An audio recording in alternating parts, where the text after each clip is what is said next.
ان الحمد للہ والصلاة والسلام علی رسول اللہ، اما بعد۔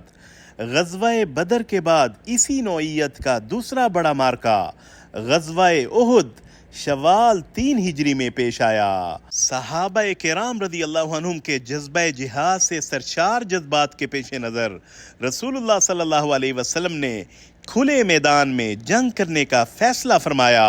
قریش مکہ بدر کا انتقام لینے کے ارادے سے کیل کانٹے سے لیس 3000 جنگجوؤں کا لشکر جرار لے کر حملہ آور ہوئے۔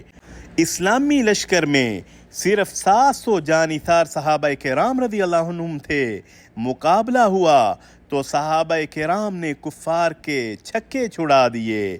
مشرکین غزوہ بدر جیسی بدترین شکست سے دوچار ہوئے۔ اس خونی مارکے میں 70 عظیم صحابہ کرام رضی اللہ عنہم نے بھی اپنی جانوں کے نذرانے پیش کیے۔ غزوہ احد میں شریک صحابہ کرام کے لیے اجر عظیم ہے اور وہ اپنے رب کے پاس بڑی شاداں و فرحاں زندگی بسر کر رہے ہیں۔ ارشاد ربانی ہے، اور جو لوگ اللہ کی راہ میں قتل کر دیے گئے انہیں تم مردہ نہ سمجھو، بلکہ وہ تو اپنے رب کے پاس زندہ ہیں، انہیں رزق دیا جاتا ہے، اور اللہ نے انہیں اپنے فضل سے جو کچھ دیا وہ اس پر خوش ہیں، اور جو ان سے پیچھے ہیں اور ابھی ان سے ملے نہیں ان کے بارے میں بھی خوش ہیں کہ ان کے لیے بھی کسی قسم کا کوئی خوف نہیں اور نہ ہی انہیں کوئی غم لاحق ہوگا۔ وہ اللہ کی دی ہوئی نعمتوں سے اور اس کے فضل سے خوش ہیں۔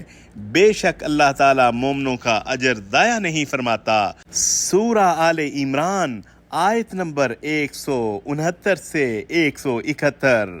غزوہ احد میں اللہ تعالیٰ نے حضرت جبرائیل علیہ السلام اور میکائیل علیہ السلام کے ذریعے صحابہ کرام رضی اللہ عنہم کی مدد فرمائی۔ غزوہ احد کے شہداء کے لیے دعا فرمانے رسول اللہ صلی اللہ علیہ وسلم خصوصاً گنج شہیدہ تشریف لے گئے۔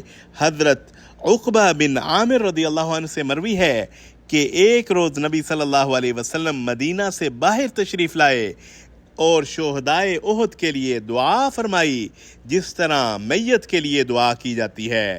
اسے امام بخاری نے صحیح بخاری میں روایت کیا۔ وصلی اللہ علی النبی الکریم۔